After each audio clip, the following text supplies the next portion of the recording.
Queremos saudar os irmãos com a paz do Senhor. É motivo de muita alegria. Estamos em mais uma lição desse trimestre. Chegamos na lição de número 10. Graças a Deus, um trimestre abençoado, onde estamos estudando a vida e o ministério do apóstolo Paulo. Mas desde já queremos deixar nossa gratidão ao nosso pastor presidente, pastor Roberto José dos Santos, presidente da Convenção em Abreu e Lima, em todo o Pernambuco, como também o agradecimento ao nosso superintendente, o pastor Renato Torres. Meus queridos irmãos, estamos na lição de número 10, chegando já no finalzinho do trimestre, faltando depois dessa apenas 3 lições, e sei que os irmãos têm aprendido muito com tudo o que se passou durante todo esse trimestre, mas ainda temos algo a aprender nestes dias. Queridos irmãos, a lição de número 10 tem como título Paulo e seu amor pela igreja. O texto áureo da lição diz o seguinte: porque o amor de Cristo nos constrange, segundo as Coríntios capítulo 5 e o verso 14. A verdade prática diz assim para nós: o amor cristão não é um sentimento egoísta, mas o sacrifício dos próprios desejos para o bem dos outros. A leitura bíblica em classe vai se encontrar no livro de 1 Tessalonicenses, capítulo 1, o verso de 1 a 10. O primeiro tópico da lição vai falar sobre o amor de Paulo pela igreja. Primeiro, nós devemos entender o que é o amor pela igreja e o que é igreja, dentro da introdução. Porque a igreja aqui não é o templo, o local de cultuar, as paredes, o prédio. Não, Paulo não está se referindo a amor a isto, mas Paulo está se referindo à igreja aqui, eclésia, assembleia, reunião, convocação dos irmãos, uma reunião. Quando aqui a lição vem falando, e 1 Tessalonicenses vai relatar desse grande amor de Paulo pela igreja aos Tessalonicenses, está falando do amor aos irmãos, a comunhão que Paulo tinha com os irmãos, o afeto, o anelo, o carinho, a admiração que o apóstolo Paulo tinha aos irmãos, aos Tessalonicenses. Foi o que chamou a atenção de Paulo nos Tessalonicenses. A comunhão, a dedicação daqueles irmãos. Era uma dedicação tal que chamou a atenção, despertou no apóstolo Paulo um carinho, um afeto diferente. Não só pelos Tessalonicenses, mas como todas as igrejas fundadas por Paulo, o qual nós vamos ver aqui no primeiro tópico, do seu grande amor como de um pai. Então essa comunhão, essa unidade, essa mão dadas de uns com os outros, verdadeiramente um corpo unido, um conjunto, trabalhando em um só propósito, chamou a atenção de Paulo. É o que nos faz lembrar o que está lá no Salmo 133. Ó, quão bom e quão suave é que os irmãos vivam em união. Isto é igreja, não é o templo, não é as 4 paredes, não é o prédio. A igreja aqui ao qual nós devemos amar são os irmãos. É a igreja, a noiva que vai subir ao céu, que vai ser arrebatada. Tudo aqui vai ficar. Tudo aqui vai ficar. Mas a igreja, o corpo, a noiva do Cordeiro que será arrebatada, é essa que devemos amar e ter zelo, ter anelo, ter cuidado para com ela. Devemos congregar? Devemos congregar. Sim, claro. Devemos ir para o templo, porque é no templo, é na reunião em um local que nós descobrimos o grande amor de Deus para conosco e para com o próximo. Este amor reflete em nós e nós refletimos esse amor àqueles que estão ao nosso redor, em nossa convivência dentro do templo. Veja o que é que vai dizer Hebreus, capítulo 10 e o verso 25. Hebreus 10, 25. Veja o que é que vai dizer a palavra do Senhor. Hebreus 10, 25. Para confirmar que devemos congregar. Quando eu falo que a igreja aqui são os membros e que devemos amar os membros, isso é fato. Mas não podemos desprezar o local onde os membros se reúnem, onde há uma assembleia, onde há uma reunião. Devemos ter o lugar de congregação. Então, em Hebreus 10, 25, vai dizer assim para nós, a palavra do Senhor: não deixando a nossa congregação, como é costume de alguns, antes admoestando-nos uns aos outros, e tanto mais quanto vedes que se vai aproximando aquele grande dia. Então devemos congregar, devemos ir ao templo, mas é neste templo, nessas quatro paredes, nesse prédio, que nós temos o amor revelado de Jesus Cristo através dos irmãos, pela comunhão de uns para com os outros. Então, igreja aqui não é templo. Devemos congregar, devemos ir ao templo, mas a igreja aqui é a comunhão, é o corpo de Cristo, é a noiva do Cordeiro. Só para dar uma introdução sobre o amor à igreja. O amor de Paulo pela igreja. Paulo, ao escrever aos Tessalonicenses, ele atesta o grande amor que tinha pelos membros desta igreja. Este sentimento era expandido para todas as igrejas plantadas pelo apóstolo. Tratava de um amor como de um pai para com o filho. 1 Coríntios 4,15. Olha o que é que vai dizer a palavra do Senhor. O amor que Paulo tinha pelas igrejas era como de um pai para com o filho. Qual o pai que desprezará seu filho? Qual o pai que o filho pedindo um pão, ele vai dar uma vírgula? Assim já nos ensinou o nosso Senhor. Então, Paulo tinha um amor, não era um simples amor, um afeto, uma emoção, um sentimento passageiro, não. Era um amor arraigado de um pai para com o filho. Independente do que o filho fizesse, Paulo amava. Esse era o amor que Paulo tinha pela igreja. É por isso que quando as igrejas cometiam erros, Paulo ensinava em suas cartas e os exortavam a voltar-se para os caminhos do Senhor, a não se afastar. É o amor de um pai para com o filho. Por mais que o filho erre, ele vai atrás do filho e traz para junto de si para ensinar o que é certo. É como a parábola do filho pródigo. Por mais que o filho erre, o pai estará sempre de braços abertos para acolher e receber este filho, para que prossiga debaixo da sua proteção e vá até o fim fazendo os seus desígnios. Então, o amor de Paulo para com as igrejas era o amor de um pai para com o filho. 1 Coríntios 4, verso 15, vai dizer assim, a palavra do Senhor, 4,15. Porque ainda que tivesses 10.000 aios em Cristo, não tereis, contudo, muito paz, porque eu, pelo Evangelho, vos gerei em Jesus Cristo. Paulo diz, vocês são meus filhos espirituais. Eu os gerei, e como eu os gerei em Jesus Cristo, eu tenho a obrigação, o dever de cuidar de vocês como um pai cuida de um filho, de pequenininho, de bebezinho, a criancinha, a adolescente, a adulto, e até quando velho, eu serei os vossos pais. Este era o grande amor de Paulo para com a igreja que ele fundava. O amor motivado pelo modo de viver o Evangelho. O amor motivado pelo modo de viver o Evangelho. Os Tessalonicenses não eram apenas ouvintes da palavra, mas praticantes no ensinamento do Senhor. Isso chamou a atenção do apóstolo. Eles não viam simplesmente a palavra e... Não, eu sei que é verdade, eu sei que é assim. Não, eles não tinham essa prática de só ouvir. Muito pelo contrário, eles eram atentos à palavra do ensinamento do Evangelho e colocavam esse ensinamento em prática. Por isso despertou em Paulo um sentimento diferente sobre os Tessalonicenses. Porque eram uns filhos amados.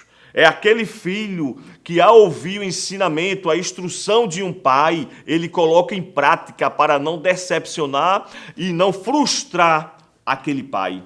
Eram os Tessalonicenses. Paulo ensinava e eles levavam à risca o ensinamento do Evangelho pregado por Paulo.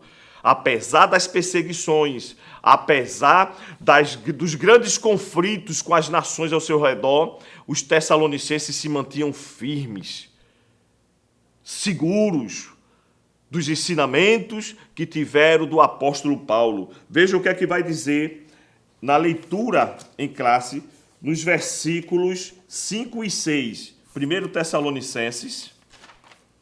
Tessalonicenses, capítulo 1, versos 5 e 6, vai dizer assim: porque o nosso evangelho não foi a vós somente em palavras, olha que coisa linda, irmãos, mas também em poder e no Espírito Santo, e em muita certeza, como bem sabeis quais fomos entre vós, por amor de vós. E vós fostes feitos nossos imitadores e do Senhor, recebendo a palavra em muita tribulação, com gozo no Espírito Santo, de maneira que fostes exemplos para todos os fiéis na Macedônia e na Acaia. Olha que coisa linda. Paulo estava dizendo, o que eu vos ensinei, vocês colocaram em prática, mas colocaram em prática de maneira tal que vocês têm sido exemplo em toda a Macedônia e Acaia. Vocês têm sido referência, vocês têm sido espelho, vocês têm sido luz para toda a Macedônia e Acaia. Vocês têm sido sal para dar gosto à vida dos que estavam mortos. Eu tenho me orgulhado de vocês, eu tenho me alegrado de vocês. Era o que Paulo estava passando para os Tessalonicenses. Como um pai, eu tenho sido satisfeito pelas obras ao qual vocês têm apresentado. Então, esse amor de Paulo para os Tessalonicenses, um amor motivado pelo modo de viver deles, porque eles davam alegria ao apóstolo. Não era algo que o apóstolo foi lá e ensinou e daqui a pouco tinha que ir lá de novo ensinar e depois tinha que ensinar de novo e exortar e chamar a atenção. Não, era ensinado aos Tessalonicenses algo e aquilo que era ensinado eles colocavam em prática, ao modo que todos que o viam desejavam imitar, porque eles eram exemplos e exemplos bons. Que coisa linda, irmãos. O que os Tessalonicenses passam para Paulo. O amor deve nortear a nossa vida na igreja. O que é que norteia a nossa vida na igreja? O amor. O que nos dá direcionamento na igreja tem que ser o amor. É o amor que nos dá o norte, para onde vamos, para onde devemos ir. Porque é o amor, o combustível do crente. Um crente que não tem amor, ele não cumpre as leis. Porque toda a lei é cumprida no amor. Quando perguntaram a Jesus quais eram os mandamentos, Jesus disse, amar ao Senhor teu Deus sobre todas as coisas, com todo o teu entendimento, com toda a tua força. E o segundo, ama o teu próximo como a ti mesmo. Então, toda a lei se resume no amor. É completada, ela é fechada, única no amor. Não tem saída, não tem vazão na lei se tiver no amor. Não tem desculpa. O fundamento de todo o cristianismo é o amor. 1 Coríntios 13:13. Vamos ver o que é que vai dizer a palavra do Senhor. Olha o que diz a palavra de Deus em 1 Coríntios 13:13. Agora, pois, permanecem a fé, olha os fundamentos, a esperança e a caridade, que caridade aqui é o amor. Estas três, mas a maior destas é a caridade, é o amor. A fé, a esperança e o amor são os pilares do cristianismo, porque sem fé é impossível agradar a Deus. É verdade que para me aproximar de Deus eu tenho que ter fé. E depois que eu tenho fé, que eu acredito, que eu guardo esta fé, confiando no Senhor, eu tenho que manter a minha esperança na sua vinda, nas suas promessas. É os pilares do cristianismo, a fé, a esperança, mas um dos pilares e o principal, explica o apóstolo Paulo aos Coríntios, é o amor, porque é o maior de todos. É o maior de todos. Que possamos amar. Eu coloquei aqui, eu não tenho comunhão com o meu irmão pelo que ele faz ou é, mas porque Cristo vive em mim. É um amor incondicional. A minha comunhão, a minha dedicação em servir aos irmãos, à igreja do Senhor, não é pelo que ele faz comigo, não é pelo que ele é. O mundo é que é assim. O mundo, ele só faz por você se você fizer por ele.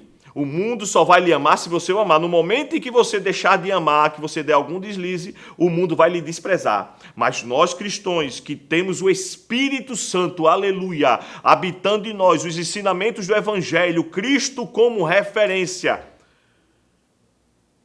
o amor como norte, entendemos que este amor ao qual Cristo nos ensinou com o seu ato, a sua provisão, lá na cruz, nos deixou como um grande exemplo, é um amor incondicional. Eu não amo porque o outro vai me amar, ou porque o outro me ama, ou porque o outro faz algum benefício. Não, eu simplesmente amo. O amor aqui não é uma emoção. O amor aqui, ele é um amor consciente. É um amor lógico. Eu amo por quê? Porque eu quero amar. Eu amo por quê? Porque eu preciso amar. Eu amo por quê? Porque Cristo me amou primeiro. E o mínimo que eu posso fazer é amar o próximo. porque por mais que eu faça, ainda serei devedor deste grande amor. Então o amor aqui não é algo que seja trocado, você faz e eu faço, não, é incondicional. O irmão pode até não fazer nada, mas nós devemos amar o irmão na igreja, a igreja do Senhor, a noiva do Cordeiro, de criança ao mais velho, devemos amar. Este é o norte da igreja, isto é o que nos norteia. O amor, ele é incondicional. Cristo vive em mim, Gálatas 2:20, veja o que é que vai dizer. Gálatas 2:20, vamos ler versículos. Diz assim a palavra do Senhor: já estou crucificado com Cristo, e vivo não mais eu, mas Cristo vive em mim. E a vida que agora vivo na carne, vivo-a na fé do Filho de Deus, o qual me amou e se entregou a si mesmo por mim. Não vivo mais eu, não vive mais você. É Cristo que vive em nós. É Cristo que nos domina. É Cristo que nos dá o direcionamento. E o amor de Cristo que nos constrange, nos impulsiona a amar incondicionalmente a igreja do Senhor. Os membros, os irmãos, os obreiros da casa do Senhor. Indiferente quem seja, isso independe de etnia, de classe social, de raça, isso independe, porque é um povo só, é um só corpo, é a igreja do Senhor. É o que Paulo nos ensina aqui com os Tessalonicenses, amar a igreja do Senhor, Paulo e o seu amor pela igreja, pelo povo, o zelo, o cuidado que ele tinha. Este amor deve ser manifestado entre a nossa comunhão, principalmente em um momento que a igreja tem sido bombardeada, onde lá fora ensina que tudo é relativo, depende, tudo depende, tudo está mudando. O que é hoje talvez não seja amanhã, não.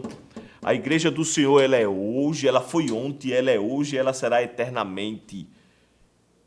Um referencial nesta terra, referencial de amor, de perdão, de comunhão, de uns para com os outros. Temos que ter essa comunhão. O amor tem que ser explodido dentro da igreja. Tem que ser o fundamento da igreja. Não devemos deixar o amor esfriar. Em João capítulo 21, vai narrar quando Jesus ressuscitou, os discípulos haviam se dispersado, Pedro já havia negado a Cristo e foram pescar. E Cristo, à beira da praia, assando um peixe, convoca aqueles pescadores e eles vêm. Ficam calados ali até entender que era o mestre. Mas um homem que passou 3 anos e meio ensinando, pregando o amor, curando, fazendo os discípulos entender qual é a essência do reino de Deus, foi negado por um deles, traído por outro. E nem assim, sendo negado, o desprezou com um amor eterno, divino, incondicional. Vai tratar a Pedro ali. As 3 vezes que Pedro o nega, ele diz: apacenta minhas ovelhas, eu ainda te quero, eu não te rejeitei, Pedro.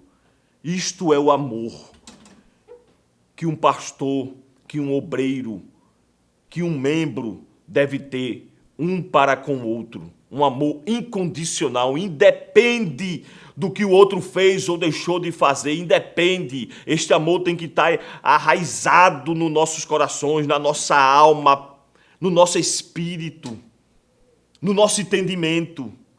É um amor incondicional.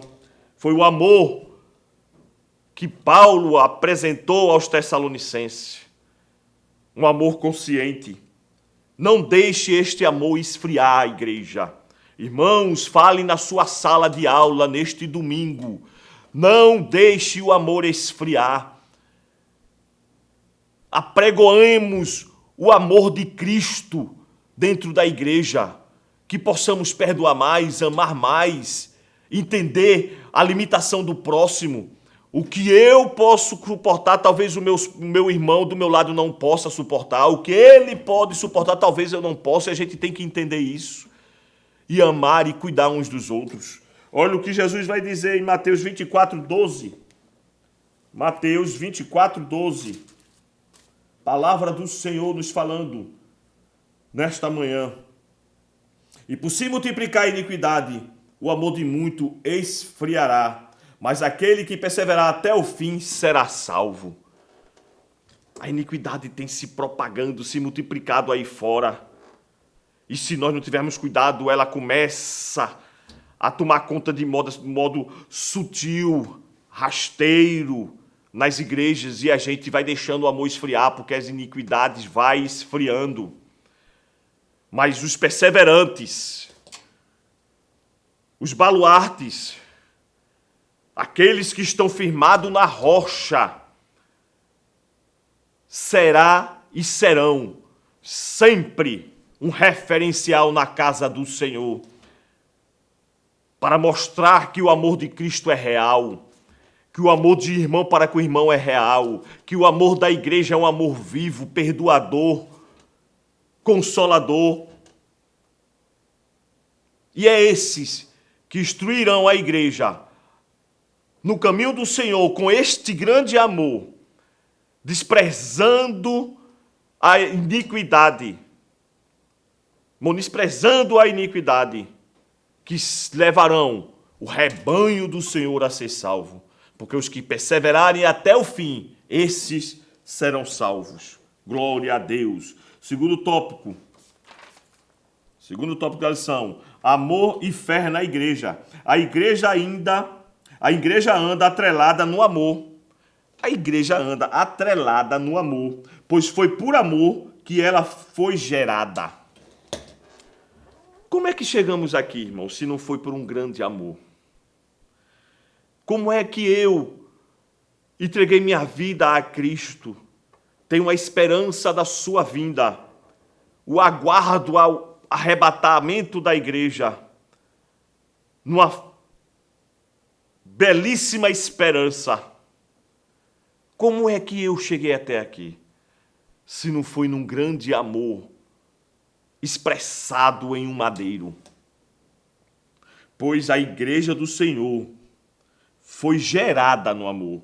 Romanos 5:8. Vamos ver o que aqui diz Romanos 5:8.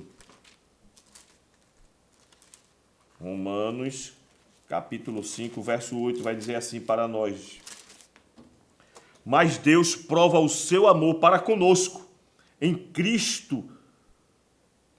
Mas Deus prova o seu amor para conosco em Cristo, morreu por nós. Em que Cristo morreu por nós, sendo nós ainda pecadores. Deus prova o seu grande amor para conosco, porque Cristo morreu por nós, sendo nós ainda pecadores. Ele nos deu antes que nós o dessemos alguma coisa. Nós não tínhamos nada para dar, muito pelo contrário. O que nos esperava era a morte eterna, era a perdição. Envolvidos no pecado, entrelaçados no pecado, amarrados, acorrentados no pecado, ele olhou lá de cima e disse: eu amo e vou morrer por ele. Que amor, irmão, que amor. Ele não pensou em que Edmar poderia dar para ele, não se preocupou com isso. Ele não pensou em que você poderia dar para ele, não. A morte de Cristo no Calvário não teve um pensamento de retrocidade, de troca. Não. A morte de Cristo no Calvário foi uma morte de amor, doada incondicionalmente, independente de quem estava do outro lado a receber este sacrifício. A única coisa que devemos fazer é crer. É por isso que o amor e a fé, na igreja, elas andam entrelaçadas, andam unidas. É a fé e o amor. É o amor e a fé. É crendo e praticando o que creio. É praticando o que creio e amando. É amando e praticando os ensinamentos. É praticando os ensinamentos e amando. É assim que anda a igreja. Fé e amor. Amor e fé. Deus gerou a igreja no amor, João 3,16, porque Deus amou o mundo de tal maneira que deu, doou, presenteou o seu único filho, para que todo aquele que nele crê não perecesse, mas tivesse a vida eterna. Então Deus deu, presenteou a humanidade com o seu filho, puro, santo, imaculado, irrepreensível, para ir a um madeiro por mim e por você, que não tínhamos nada a oferecer em troca e nem temos nada a oferecer em troca, a não ser a obediência e a resposta a esse grande amor, praticando o que ele praticou.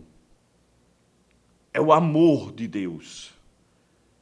É este amor que tem que estar na igreja. É este amor que Paulo entendeu e expressava aos Tessalonicenses e via este amor dentro da igreja dos Tessalonicenses. É um amor incondicional. Olha o que Paulo escreve aos Efésios, Efésios 1,15. Vamos ver o que é que Paulo vai dizer aos Efésios 1,15. Efésios 1,15.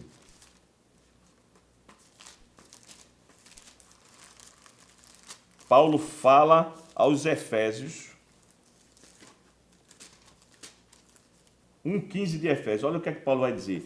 Pelo que, ouvindo eu também a fé que entre vós há no Senhor Jesus e a vossa caridade para com todos os santos. Pode ser, eu tenho ouvido a fé que há em vocês em Jesus Cristo. E o amor, a caridade que há entre todos os santos. Em Efésios. É por isso que eu digo que Paulo não só tinha os Tessalonicenses como filho, mas todas as suas igrejas fundadas por ele em Jesus Cristo. Paulo via o seu ensinamento sendo praticado, a fé, a esperança e o amor entre os irmãos. A fé em Deus, a esperança em que Cristo volte e o amor na comunhão de uns para com os outros. O amor entrelado entre eles. Assim é a igreja, com fé e amor, segundo Tessalonicenses 1,3. Segundo Tessalonicenses 1,3. Eu coloquei, assim é a igreja com fé e amor. Olha o que é que vai dizer. Sempre devemos, irmãos, dar graças a Deus por vós, como é de razão, porque a vossa fé cresce muitíssimo, e a caridade de cada um de vós aumenta de uns para com os outros. Que lindo, irmãos. Que coisa linda a igreja do Senhor. A fé aumentando muitíssima. O amor entre uns para com os outros sendo percebidos pelos que estão de fora. E alguém olhando e dizendo, eu quero provar desse amor. Eu quero sentir este amor. Que amor é este? Que fé é esta? É a igreja do Senhor, representando o próprio Senhor aqui na terra, na expressão de fé, esperança e amor. E Paulo via isso nas suas igrejas, ao ponto de parabenizá-los. Olha o que é que ele vai dizer, irmãos, aos Tessalonicenses. Sempre devemos, irmãos, dar graças a Deus por vós, como é de razão, porque a vossa fé cresce muitíssimo e a caridade de cada um de vós aumenta de uns para com os outros. Que coisa linda, meus irmãos. A fé em Cristo e o amor com os irmãos andam juntos. Eu não posso, de maneira nenhuma, dizer que acredito em Jesus Cristo, que tenho fé em Jesus Cristo, e não amar meu irmão.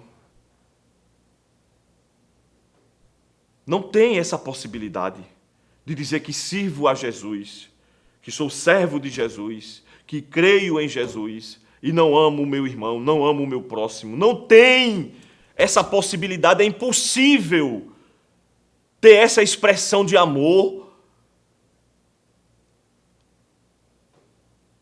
ter essa expressão de estar em Cristo sem o amor. É impossível. Se eu estou em Cristo, eu amo. Se eu estou em Cristo, eu perdoo. Se eu estou em Cristo, eu ando de mão dadas com meu irmão. É o amor de Deus entre nós, em nossos corações. gerado pelo Espírito Santo. Isto é a igreja, é a unidade, é um corpo vivo, é um organismo em ação. Isto é a igreja. Eu separei a parábola do bom samaritano, nos traz um grande ensinamento.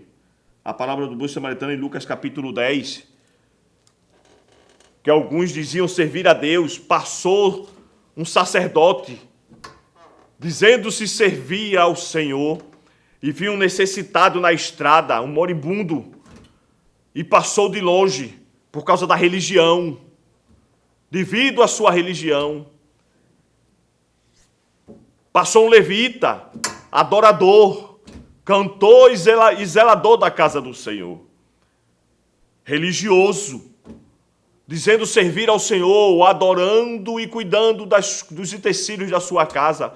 Mas quando viu o moribundo no chão, passou de longe, distante. É incompatível dizer que serve a Deus sem ter amor para com o próximo.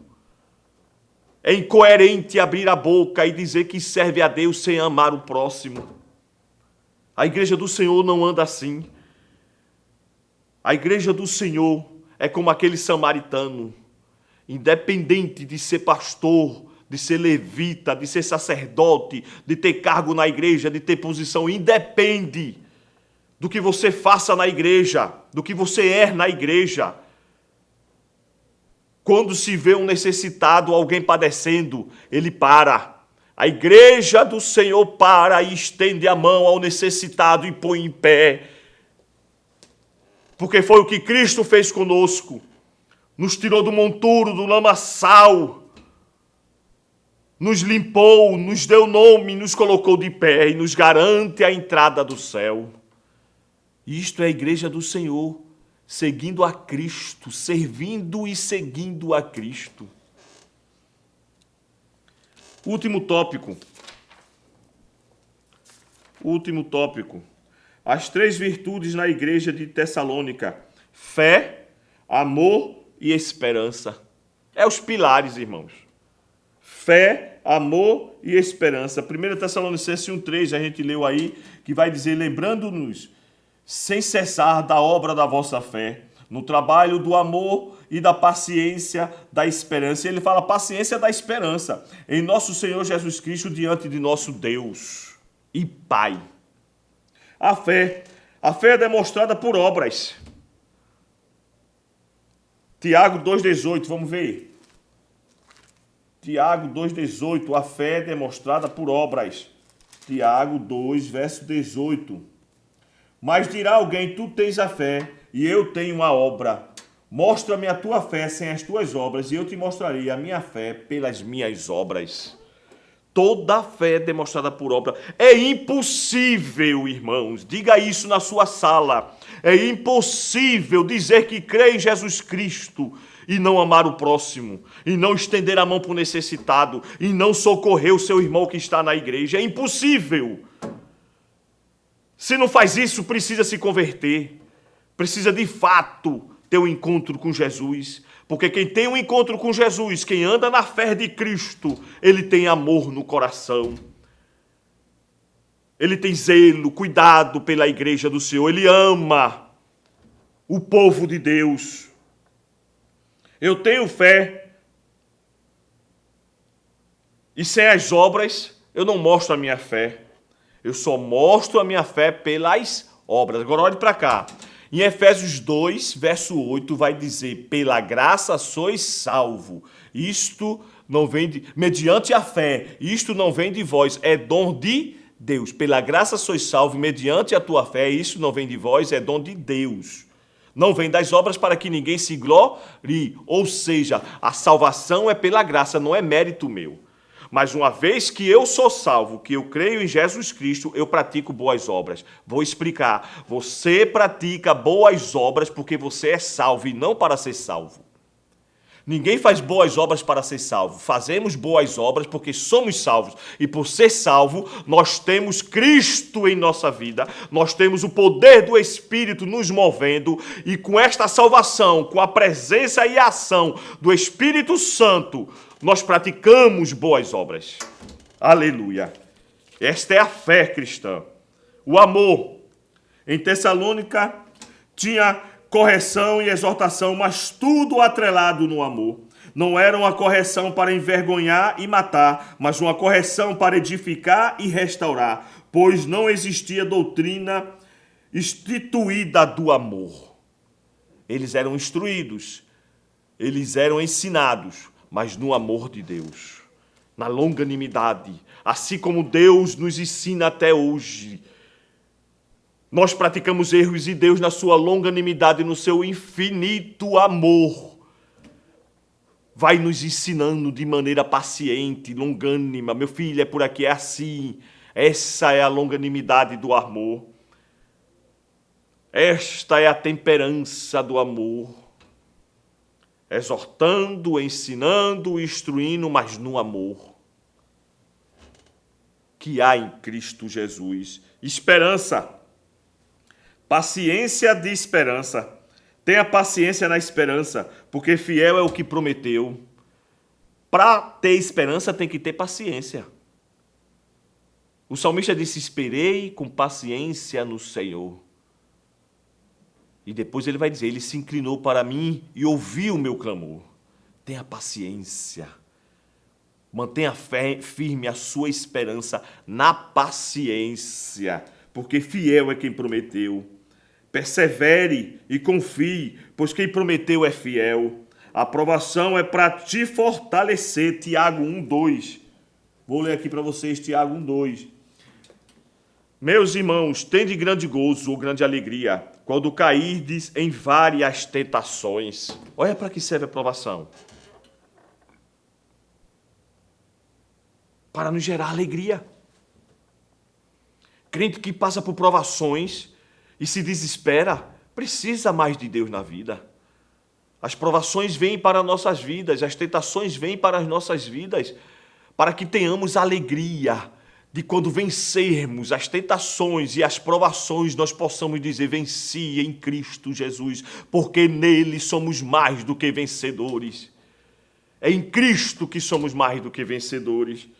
Então a provação, ela é para fortalecer. Chegará um tempo de regozijo e alegria, 1 Pedro 4,13. Sofrer por Cristo é dignidade, Atos 5,41. Os seguidores de Cristo aqui nessa passagem, Atos 5,41, estavam sofrendo por amor ao Evangelho. E no sofrimento eles tinham alegria, porque se comparavam a Cristo no sofrimento. Meus irmãos, que Deus sustente-nos com a sua poderosa mão, nos dê força para chegarmos até o fim, porque tudo no início é fácil. O trilhar do caminho e o final dele. O trilhar do caminho é que é penoso, mas o final dele é alegria e gozo. Que Deus vos abençoe. Passe essa mensagem na sua sala, essa mensagem de união, de amor. Precisamos unirmos mais. Em um período que a igreja tem sido bombardeada de todos os lados, Satanás tem usado autoridades, usado homens de poder para derrubar a igreja, para parar a igreja. Mas uma coisa eu digo, está escrito, e foi Jesus que disse: as portas do inferno não prevalecerão contra a igreja do Senhor. A igreja ainda é referência de amor, de perdão e de união aqui nesta terra. É onde as famílias são firmadas nos princípios do Senhor. Que Deus abençoe, meu irmão, a tua vida. Que Deus abençoe, minha irmã, a tua vida. Deus abençoe, professor, professora, secretários, dirigentes de escolas dominicais, vocês que têm sido um grande instrumento de Deus para levar a palavra de ensinamento ao povo. Que Deus continue iluminando as vossas vidas, em nome de Jesus. Você sabia que a Livraria Arca Missionária vai até você? Pois é, para sua melhor comodidade, sua livraria agora dispõe dos serviços de entrega. Tudo isso para que você, amigo leitor, desfrute de boas literaturas sem sair do conforto da sua casa. Entre em contato conosco através do nosso WhatsApp 81982867808 ou através das nossas redes sociais. Livraria Arca Missionária, cada dia mais perto de você.